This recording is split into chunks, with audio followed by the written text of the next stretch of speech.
PSC ടോക്സിലേക്ക് എവർക്കും വീണ്ടും സ്വാഗതം.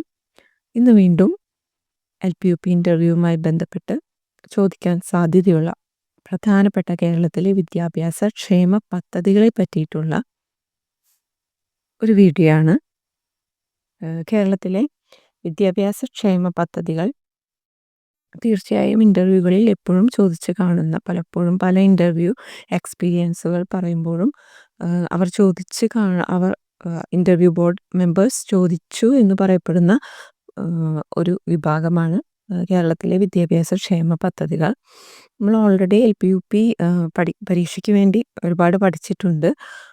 അതും തുടർന്ന് പുതിയതായി അന്വേഷിച്ചപ്പോൾ ലഭിച്ച വളരെ കുറച്ച് പദ്ധതികളും എല്ലാം തന്നെ ഇതിൽ ഉൾപ്പെടുത്തിയിട്ടുണ്ട്.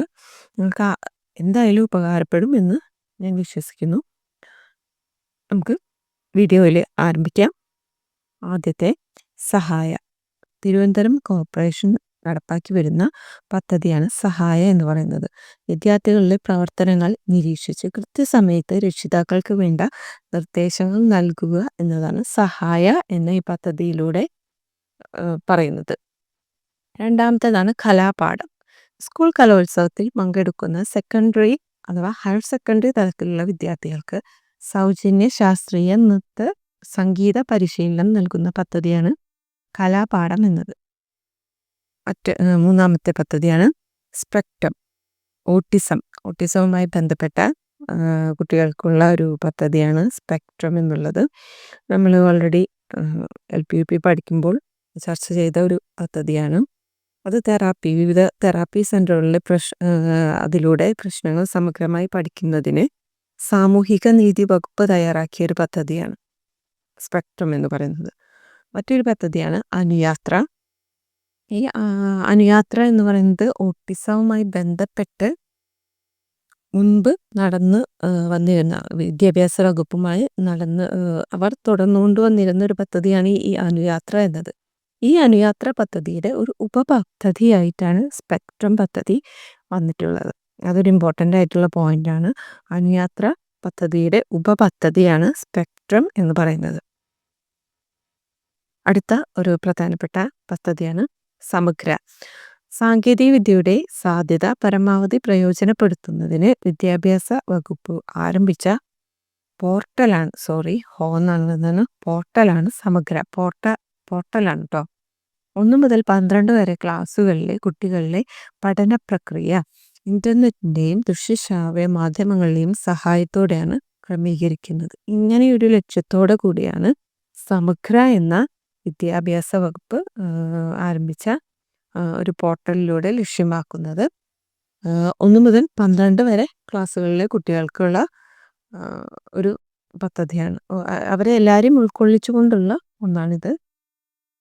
അടുത്താണ് കളിത്തോണി. പ്രീ പ്രൈമറി കുട്ടികളുടെ പഠനം കൂടുതൽ രസകരമാക്കുന്നതിന് സംസ്ഥാന വിദ്യാഭ്യാസ ഗവേഷണ പരിശീലന സമിതി തയ്യാറാക്കിയ ഒരു പദ്ധതിയാണ്. അത് കളികളിലൂടെ അനുഭവങ്ങൾ കുട്ടികൾക്ക് പകർന്ന് കുട്ടികളെ പഠനത്തിലേക്ക് കൈപിടിച്ചു കൊണ്ടുവരികയാണ് പരിപാടിയുടെ ലക്ഷ്യം. കളിത്തോണി എന്ന് പറയുമ്പോൾ തന്നെ പ്രീ പ്രൈമറി ഒന്ന് ആലോചിച്ച് കണക്ട് ചെയ്ത് വെച്ചാൽ മതി. അടുത്താണ് കളിപ്പാട്ടം. കളിപ്പാട്ടം എന്നത് കുറച്ച് മുൻപ് ഇറങ്ങിയിട്ടുള്ളൊരു പുസ്തകമാണ്. പുതിയ പഠന രീതികൾ പരിചയപ്പെടുത്തുന്നതിന് അധ്യാപകർക്കായിട്ട് SCERT തയ്യാറാക്കിയ ഒരു കൈപ്പുസ്തകമാണ് കളിപ്പാട്ടം. നമ്മുടെ ഹാൻഡ് ബുക്ക് പോലെ തന്നെ കളിപ്പാട്ടം. അതായത് പുതിയ പഠന രീതികൾ പരിചയപ്പെടുത്താൻ വേണ്ടി ടീച്ചേഴ്സിനുള്ളതാണ് എന്നുള്ളതും ഓർക്കണം. അടുത്ത പദ്ധതിയാണ് കൗമാരസ്ഥൗല്യം. കൗമാരക്കാരായ കുട്ടികൾ, സ്കൂൾ കുട്ടികളിൽ ജീവിതശൈലി രോഗങ്ങളിൽ നിന്ന് രക്ഷിക്കുന്നതിനായി നമ്മുടെ ഭാരതീയ ചികിത്സാ വകുപ്പ് ആരംഭിച്ച സൗജന്യ പദ്ധതിയാണിത്. അതായത് 10 വയസ്സിന് മുകളിലുള്ള കുട്ടികൾക്ക് ആയുർവേദ മരുന്നുകൾ ഉപയോഗിച്ച് തിരുമ്മലും യോഗയും ഒക്കെ അടങ്ങുന്ന ഒരു പാക്കേജാണ് ഈ ഒരു പദ്ധതി കൊണ്ട് നമ്മൾ വിദ്യാഭ്യാസ വകുപ്പ് ഉദ്ദേശിക്കുന്നത്. 5 മുതൽ 9 ക്ലാസ് വരെയുള്ള കുട്ടികൾക്ക്, ആ ക്ലാസ്സിൽ പഠിക്കുന്ന കുട്ടികൾക്ക് 5 വീതം കോഴിക്കുഞ്ഞുങ്ങളെ അതിനുവേണ്ട തീറ്റയും ലഭ്യമാക്കുന്നതിന് ഒരു ധനസഹായം നൽകുന്ന മൃഗസംരക്ഷണ വകുപ്പിൻ്റെ പദ്ധതിയാണ് സ്കൂൾ പൗൾട്രി ക്ലബ് എന്നത്. ഇത് 5 മുതൽ 9 ക്ലാസ് വരെയുള്ള കുട്ടികൾക്കാണ് എന്നുള്ളത് പ്രത്യേകം ഒന്ന് ശ്രദ്ധിക്കേണ്ടതാണ്. ഹെർമിറ്റേജ് അനാഥനിരമ്പരായ അധ്യാപകർക്കായി തിരുവനന്തപുരം പേട്ടയിൽ പ്രവർത്തിക്കുന്ന ഒരു സ്ഥാപനമാണ്. പൊതുവിദ്യാഭ്യാസ വകുപ്പാണ് ഇത് നടത്തിക്കൊണ്ടു പോകുന്നത്. ഹെർമിറ്റേജ് അതായത് അധ്യാപകർക്ക് വേണ്ടിയിട്ടുള്ള ഒന്നാണ് ഹെർമിറ്റേജ് എന്ന് പറയുന്നത്. മറ്റൊന്നാണ് ആശ്വാസ്. വിദ്യാഭ്യാസ അവകാശ നിയമപ്രകാരം 6 മുതൽ 8 വരെയുള്ള ക്ലാസ്സുകളിൽ പഠിക്കുന്ന കുട്ടികൾക്ക് കായിക ആരോഗ്യ വിദ്യാഭ്യാസം, കലാപഠനം, തൊഴിൽ വിദ്യാഭ്യാസം എന്നിവ ലഭ്യമാക്കേണ്ടതുണ്ട്. ഇതിൻ്റെ അടിസ്ഥാനത്തിൽ തെരഞ്ഞെടുത്ത സ്കൂളുകളിൽ ആർട്സ്, സ്പോർട്സ്, വർക്ക് എഡ്യൂക്കേഷൻ എന്നിവ ഉൾപ്പെടുത്തിക്കൊണ്ട് സ്കൂൾ കേന്ദ്രങ്ങൾ ഉയർത്തുന്ന ഒരു പദ്ധതി, അതാണ് ആശ്വാസ്. അതായത് സാധാരണ പഠനത്തിനോടൊപ്പം തന്നെ ആരോഗ്യ വിദ്യാഭ്യാസം, കലാപഠനം, തൊഴിൽ വിദ്യാഭ്യാസം എന്നിവ ഉൾക്കൊള്ളിച്ചുകൊണ്ടുള്ള ഒരു പഠന രീതി ചില സ്കൂളുകളിൽ ആരംഭിക്കാനായി സ്കൂളുകൾ തിരഞ്ഞെടുക്കുകയും അതിനുവേണ്ടി കുട്ടികളെ അവർക്ക് ആവശ്യമായ പ്രാക്ടിക്കൽ നോളജ് നൽകുകയും ചെയ്യുകയാണ് ആശ്വാസ് എന്ന പദ്ധതിയിലൂടെ ചെയ്യുന്നത്. മറ്റൊന്നാണ് വിജ്ഞാൻവാടി. പട്ടികജാതി വിദ്യാർത്ഥികളുടെയും യുവാക്കളുടെയും ആനുകാലിക വിജ്ഞാന സമ്പാദനത്തിന് പ്രാപ്തരാക്കി ഓൺലൈൻ അപേക്ഷ സമർപ്പിക്കാനുള്ള സൗകര്യം ഉൾപ്പെടെ ഒരുക്കി സ്ഥാപിച്ച കേന്ദ്രങ്ങളാണ് വിജ്ഞാൻവാടികൾ. പട്ടികജാതി സങ്കേതങ്ങളോടനുബന്ധിച്ചാണ് ഈ കേന്ദ്രങ്ങൾ പ്രവർത്തിക്കുന്നത്. അതായത് പട്ടികജാതി വകുപ്പിലുള്ള വിദ്യാർത്ഥികൾക്കും യുവാക്കൾക്കുമെല്ലാം ഒരു ഓൺലൈൻ വഴി പരീക്ഷയ്ക്ക് വേണ്ടി അവരെ എങ്ങനെയാണ് അപ്ലൈ ചെയ്യേണ്ടത്, എങ്ങനെയാണ് അത് അറ്റൻഡ് ചെയ്യേണ്ടത് എന്നുള്ളത് അവരെ പഠിപ്പിക്കാൻ വേണ്ടി തുടങ്ങിയിട്ടുള്ള അവരുടെ പട്ടികജാതി സങ്കേതങ്ങളോടനുബന്ധിച്ച് ആരംഭിച്ചിട്ടുള്ള ഒന്നാണ് വിജ്ഞാൻവാടി എന്ന് പറയുന്ന ഒരു പുതിയത്. അടുത്താണ് വിദ്യാധീരം. വിദ്യാധീരം മത്സ്യത്തൊഴിലാളികളുടെ മക്കൾക്ക് ഉന്നത പരീക്ഷകൾക്ക് സൗജന്യ പരിശീലനം നൽകുന്നതിന് വേണ്ടിയിട്ടാണ് വിദ്യാധീരം. തീരം എന്ന് പറയുമ്പോൾ തന്നെ മത്സ്യത്തൊഴിലാളികൾ, മത്സ്യം, തീരം, കടൽ എന്ന് ഓർത്താൽ മതി. മത്സ്യത്തൊഴിലാളികളുടെ മക്കൾക്ക് ഉന്നത വിദ്യാഭ്യാസ പരീക്ഷകൾക്കാണ് കേട്ടോ. സാധാരണ പരീക്ഷകൾക്കല്ല, ഉന്നത പരീക്ഷകൾക്ക് സൗജന്യ പരിശീലനം നൽകുന്നതിനാണ് വിദ്യാധീരം. മറ്റൊന്നാണ് ബുക്ക് ബാങ്ക്. പ്രൊഫഷണൽ കോഴ്സുകൾക്ക് പഠിക്കുന്ന പട്ടിക വിഭാഗം വിദ്യാർത്ഥികൾക്ക് വിലയേറിയ റഫറൻസ് ഗ്രന്ഥം നൽകി വരുന്ന ഒരു പദ്ധതിയാണ് ബുക്ക് ബാങ്ക് എന്നത്. ബാലമുകുളം. സംസ്ഥാന ആരോഗ്യവകുപ്പ് നടപ്പിലാക്കിയ സ്കൂൾ തല ആരോഗ്യ പദ്ധതിയാണ് ബുക്ക് ബാങ്ക് എന്നത്. ബാലമുകുളം സംസ്ഥാന ആരോഗ്യവകുപ്പ് നടപ്പിലാക്കിയ സ്കൂൾ തല ആരോഗ്യ പദ്ധതിയാണ് ബാലമുകുളം എന്നത്. സ്കൂൾ തല ആരോഗ്യ പരിപാടിയാണ്. മറ്റൊന്നാണ് ITIT സ്കൂൾ. എല്ലാവർക്കും അറിയാവുന്ന ഒന്നാണ്. വിദ്യാലയങ്ങളിൽ വിവരസാങ്കേതിക അധിഷ്ഠിതമായി അധ്യയന രീതി പുനരാവിഷ്കരിക്കുന്നതിന് പൊതുവിദ്യാഭ്യാസ വകുപ്പ് ആരംഭിച്ച പദ്ധതിയാണ് ITIT സ്കൂൾ എന്ന് പറയുന്നത്. അതിപ്പോൾ കൈറ്റായി മാറിയിട്ടുണ്ട്. പക്ഷെ ITIT സ്കൂൾ എന്താണെന്ന് ചോദിച്ചാൽ നമ്മൾ ആസ് എ ടീച്ചർ അറിഞ്ഞിരിക്കണം എന്താണ് എന്നതും ഇപ്പോൾ അത് കൈറ്റ് എന്ന പദ്ധതിയായി മാറി എന്നുള്ളതും അറിഞ്ഞിരിക്കേണ്ടതാണ്. സ്മൈൽ പദ്ധതി. Sports ministers infrastructure lead to excellence. പൊതുജനങ്ങൾക്ക്, പ്രത്യേകിച്ച് കുട്ടികൾക്ക് ഗുണമേന്മയുള്ള സ്പോർട്സ് അവസരം നൽകിക്കൊണ്ട് ഗ്രാമപ്രദേശങ്ങളിലെ കായിക താരങ്ങളെ വളർത്തിയെടുക്കാനുള്ളൊരു പദ്ധതിയാണ് സ്മൈൽ പദ്ധതി. ഒരു ഇമ്പോർട്ടൻ്റ് ആയിട്ടുള്ളൊരു ചോദ്യമാണ്. പൊതുജനങ്ങൾക്ക്, പ്രത്യേകിച്ച് കുട്ടികൾക്ക് കേട്ടോ, സ്പോർട്സ് അവസരങ്ങൾ നൽകിക്കൊണ്ട് ഗ്രാമപ്രദേശത്തിൽ കായിക താരങ്ങളെ വളർത്തിയെടുക്കുക. 2013 ആരംഭിച്ചത്. വിതുര ഗവൺമെൻറ് ഹയർ സെക്കൻഡറി സ്കൂളിലാണ് പദ്ധതി ആദ്യം നടപ്പിലാക്കിയത്. രണ്ടാമത് നടപ്പിലാക്കിയത് പത്തനാപുരത്താണ്. സ്മൈൽ എന്ന പേരിൽ ഒരു കേരള പോലീസിൻ്റെ മറ്റൊരു പദ്ധതി കൂടിയുണ്ട്. പക്ഷേ എഡ്യൂക്കേഷനുമായി ബന്ധപ്പെട്ട് ചോദിക്കുകയാണെങ്കിൽ സ്മൈൽ എന്ന് പറയുന്നത് സ്പോർട്സിൽ കുട്ടികൾക്ക് മികവ് കിട്ടാനായിട്ട് ഗ്രാമപ്രദേശങ്ങളിൽ ആരംഭിച്ച ഒരു പദ്ധതിയാണ് എന്ന് പറയേണ്ടി വരും. വിദ്യായാത്ര.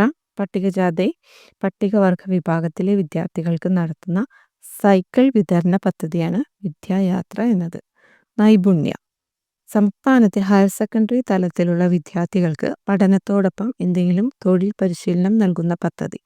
നൈപുണ്യ എന്ന് തന്നെ പേര് കേൾക്കുമ്പോൾ തൊഴിലവസരം, ഏതെങ്കിലും ഒരു കഴിവ്, ഏതെങ്കിലും ഒരു പ്രത്യേക കഴിവിൽ നൈപുണ്യം നൽകുക, ഒരു കഴിവ് അത് പൂർണ്ണമാക്കുക, ഒരു എഡ്യൂക്കേഷനുപരി തൊഴിലിന് വേണ്ടി കുട്ടികളെ പ്രാപ്തരാക്കുന്ന ഒരു പദ്ധതി എന്നുള്ളതാണ് നൈപുണ്യം. ഹയർ സെക്കൻഡറി എഡ്യൂക്കേഷൻ ലെവലിലുള്ള കുട്ടികൾക്കാണ് നൽകി വരുന്നത്. അതുല്യം പദ്ധതി സംസ്ഥാന സാക്ഷരതാ മിഷന്റെ നേതൃത്വത്തിൽ എല്ലാ പഞ്ചായത്തിലും നടപ്പാക്കി വരുന്ന ഒന്നാണ് അതുല്യം. അത് സാക്ഷരത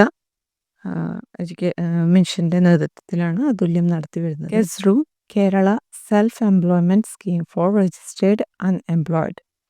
അതായത് എംപ്ലോയ്മെന്റ് എക്സ്ചേഞ്ചുകളിൽ പേര് രജിസ്റ്റർ ചെയ്തിട്ടുള്ളവർക്ക് സ്വയം തൊഴിൽ ആരംഭിക്കുന്നതിന് സബ്സിഡി നൽകുന്ന ഒരു പദ്ധതിയാണ് കെസ്റു എന്നുള്ളത്. മറ്റൊരു പദ്ധതിയാണ് ഗോത്രസാരഥി. ആദിവാസി ഊരുകളിൽ നിന്നും കുട്ടികളെ സ്കൂളിൽ എത്തിക്കാനുള്ള കേരള സർക്കാരിൻ്റെ ഒരു പദ്ധതിയാണ് ഗോത്രസാരഥി. കരുത്ത് പെൺകുട്ടികൾക്ക് ആയോധന കലകളിൽ പരിശീലനം നൽകുന്നതിനായി കേരള വിദ്യാഭ്യാസ വകുപ്പ് നടപ്പിലാക്കുന്ന പദ്ധതിയാണ് കരുത്ത്, പെൺകുട്ടികൾക്കാണ്. ED ക്ലബ് വിദ്യാർത്ഥികളിലും യുവാക്കളിലും സംരംഭകത്വ സ്വഭാവം വളർത്തിയെടുക്കുക എന്ന ലക്ഷ്യത്തോടെ ആരംഭിച്ച ഒന്നാണ് ED ക്ലബ് എന്നത്. മറ്റൊരു പ്രധാനപ്പെട്ട ചോദ്യം, മുമ്പ് പലപ്പോഴും ചോദിച്ച് കണ്ടിട്ടുള്ള LP UP ഇൻ്റർവ്യൂവിൽ ചോദിച്ച് കണ്ടിട്ടുള്ള ഒരു ചോദ്യമാണ് എൻ്റെ മരം എന്ന പദ്ധതി.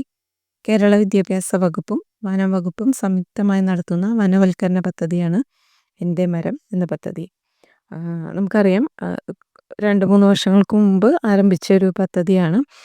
അതിനോടനുബന്ധിച്ച് എല്ലാ വിദ്യാലയങ്ങളിലും മരം നട്ടു പിടിപ്പിക്കലും അവയ്ക്ക് ചുറ്റുവേലി കെട്ടുന്ന അങ്ങനൊരു നമ്മൾ ടീച്ചിങ്ങിൽ ഉണ്ടായിരുന്നു എങ്കിൽ നമുക്ക് ഓർമ്മിക്കാവുന്ന കുറച്ച് നിമിഷങ്ങൾ നൽകിയ ഒരു നല്ലൊരു പദ്ധതിയായിരുന്നു എൻ്റെ മരം എന്ന പദ്ധതി. അടുത്താണ് ശുഭയാത്ര. കേരള പോലീസും സ്കൂൾ കുട്ടികളും കൂടി നടത്തുന്ന റോഡ് സുരക്ഷാ അവബോധ പദ്ധതിയാണ് ശുഭയാത്ര. ദിശ ഹെൽപ്പ് ലൈൻ. പരീക്ഷാകാലത്ത് കുട്ടികൾ നേരിടുന്ന മാനസിക സമ്മർദ്ദങ്ങളെ ഫലപ്രദമായി നേരിടാൻ അവരെ പ്രാപ്തരാക്കാൻ ആരംഭിച്ച പദ്ധതിയാണ് 1056 ആണ് അതിൻ്റെ toll free number, 1056. Reach resource enhancement academy for career heights. സ്ത്രീകളിൽ തൊഴിൽ മേഖലയിൽ ഉന്നമനത്തിനായി സർക്കാർ മേഖലയിലുള്ള ആദ്യത്തെ ഫിനിഷിംഗ് സ്കൂളാണ് റീച്ച്. +2 കഴിഞ്ഞ പെൺകുട്ടികൾക്ക് പരിശീലനം നൽകി ജോബ് ഉറപ്പാക്കുകയാണ് റീച്ച് എന്ന ഈ പദ്ധതിയിലൂടെ ലക്ഷ്യമാക്കുന്നത്. തിരുവനന്തപുരം പിന്നെ അതുപോലെ കണ്ണൂരിൽ പിലാത്തറയിലും ഒക്കെയാണ് ഈ റീച്ചിൻ്റെ സ്ഥാപനങ്ങൾ ഇപ്പോഴുള്ളത്.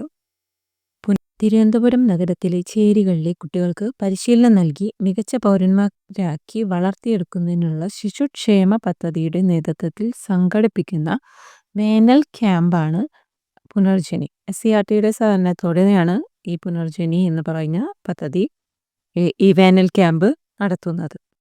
Next one we can. School കുട്ടികൾ നടത്തുന്ന ലഹരി വിരുദ്ധ ബോധവൽക്കരണ പദ്ധതി. സ്കൂൾ കുട്ടികൾ തന്നെ നടത്തുന്നതാണ് വി ക്യാൻ എന്ന പരിപാടി. ലഹരി വിരുദ്ധ ബോധവൽക്കരണ പരിപാടിയാണിത്. പ്രവാസി മലയാളി ഫെഡറേഷൻ്റെ സഹായത്തോടെയാണ് ഈ പദ്ധതി നടപ്പാക്കുന്നത്. ലഹരി വർജന മനോഭാവം ഉണ്ടാക്കുന്ന ന്യൂറോ ആൻഡ് മൈൻഡ് പവർ പരിശീലനമാണ് പരിപാടിയിലെ ലക്ഷ്യം എന്ന് പറയുന്നത്. Next one Vidyajyothi.